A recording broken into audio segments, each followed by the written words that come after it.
You're working under extreme pressure in London. I like to get out into the countryside. I don't want to live where I work. Used to leave about 6:30 in the morning and get home about 7:30. It's nice to be able to come home, relax, get off the train, you smell the sea air and you think,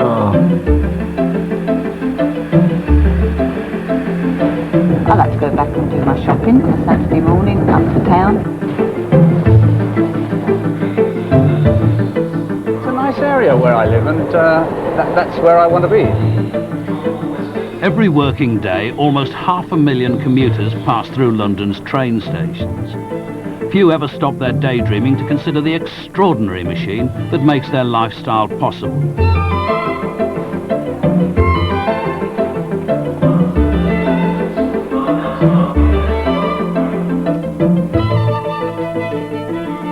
But London's railways were not built for commuters.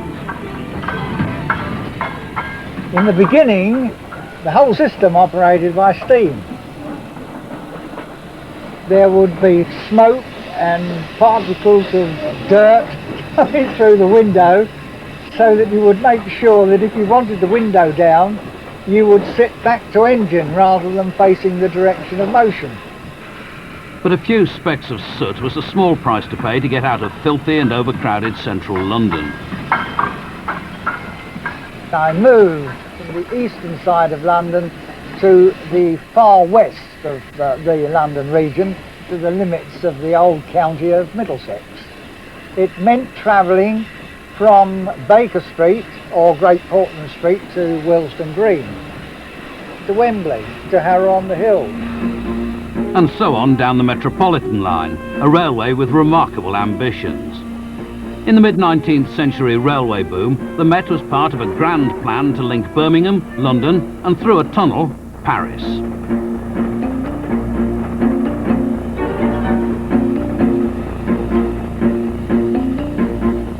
Sadly, the Met never reached Paris, but it did link London with the countryside. And I alighted at Eastcote Station, which is one of the little hamlets to the east of Ruislip, where Len Street found a new community being pioneered. Londoners played, worked and travelled. It was the age of Metroland.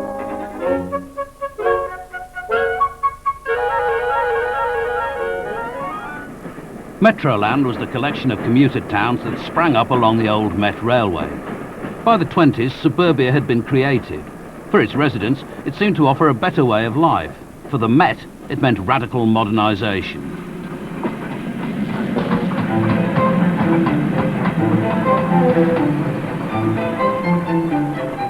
Having laid power rails along its line, the Met built fleets of electric locomotives. This is the only survivor of the most successful fleet, introduced in 1922. I don't suppose there's many Met drivers that actually drove these in service. I mean, I'm getting on to 77. The last time Don Batchelor piloted an electric loco was almost 40 years ago. Well, this is your controller, and you put your key in there. Right, that's the first notch. That's in series.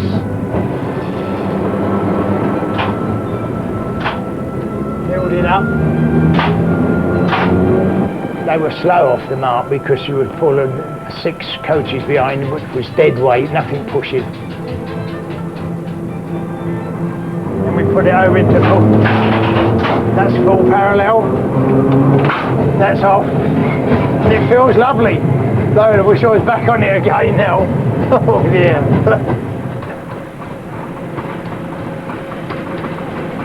And their top speed, I suppose you, on the downhill from Finchley Road to Wembley, on the down gradient, you could get round about the 60 mark.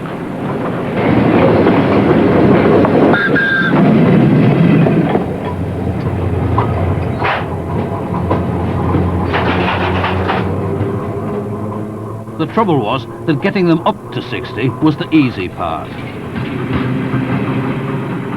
They were difficult to stop in exactly the right place. Oh yes, yeah.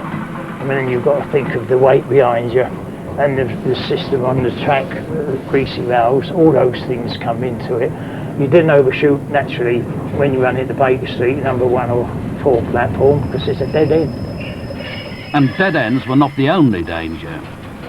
On these, it's all 630 volt circuits, and even your lights are all the same. And that's why we used to have hats with insulated inside, so you could pull your mains out and you change the fuses and that with using your hat. On this particular day, I grabbed hold of this mains here and my finger touched that. Oh, blow then, because down I went and I came round a bit and I could smell burning. I felt my hair, I thought it burnt my hair off. But it nasty burns, all blister up here. That was on Sarah Siddons and all this particular loco. So I'm very pleased with that. These locos were technological pioneers, but they had limits, because until 1962 the Met's electric power rail ended at Rickmansworth. Trains that arrived from the distant suburbia beyond here were steam-hauled. But the commuters still got to town without leaving their carriage. The steam locomotive went forward into a siding. While that was happening, the electric locomotive was moving out of its siding back onto the London-bound train, hitched up, and the train was away. And in 4 minutes that operation was completed. It was an incredible feat of manpower, I can tell you. You've got to drop down right next to the steam engine to put your jumpers in. And every time you do that, the firemen used to let the water out of the ejectors, and they used to get soaking wet. Yeah, through, oh, they always cursing them there, that was, yeah. The Rickmansworth or Ricky changeover allowed a commuter to compare steam power with electricity. The steam locomotive, generally in those days anyway, had a slow rate of acceleration. But with the electrics, it was quite remarkable the speed of getaway from a standing start. But on the other side of London, at Liverpool Street, steam ruled. This was a mainline station for the vast LNER, but it had also been a route to suburbia for a generation, and had handled over 65 million commuters a year by the turn of the century. Because this service predated affordable electric trains, the LNER had